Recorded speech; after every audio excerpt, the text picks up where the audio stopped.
How you doing? Now, this is an old story, but I ain't run across it till now. So thousands of people in Sweden are embedding microchips under their skin to replace ID cards. And so this RFID chips uh, is being implemented in a massive scale in the country to replace ID cards.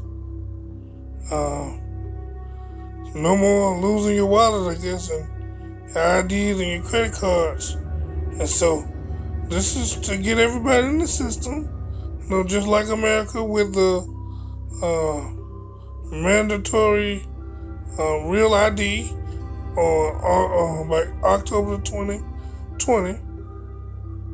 And so this is just another moving part in the New World Order. Why Sweden are interested in microchips in their body. No more worries about leaving your wallet. But plenty about privacy. Ain't gonna be no privacy. They putting cameras everywhere, more and more all around my country, and over there in China, they ain't got no privacy anyway. They already got social credit scores. And so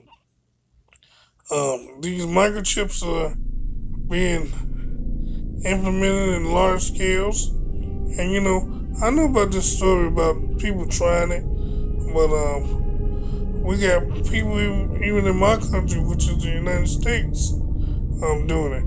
Company embeds microchip in its employees, and they love it. And you know what I'm saying? And so this is gonna be the new norm, after they crash the dollar and make a cashless society and put us all in the social system, and AI diagnosing and securing and taking the jobs, you're gonna be able to be tracked everywhere you go, and you ain't gonna be able to, if you veer off their point, they can turn off your microchip. And what turning off your microchip will do, I don't know. Is it gonna be a self-destruction mechanism? But now the microchipping company has, you see what I'm saying? 80 employees. This is fast. They did this in this article was on the 20th of 2018. But please subscribe and give me your comments, and have a very, very blessed and wonderful day. Thank you.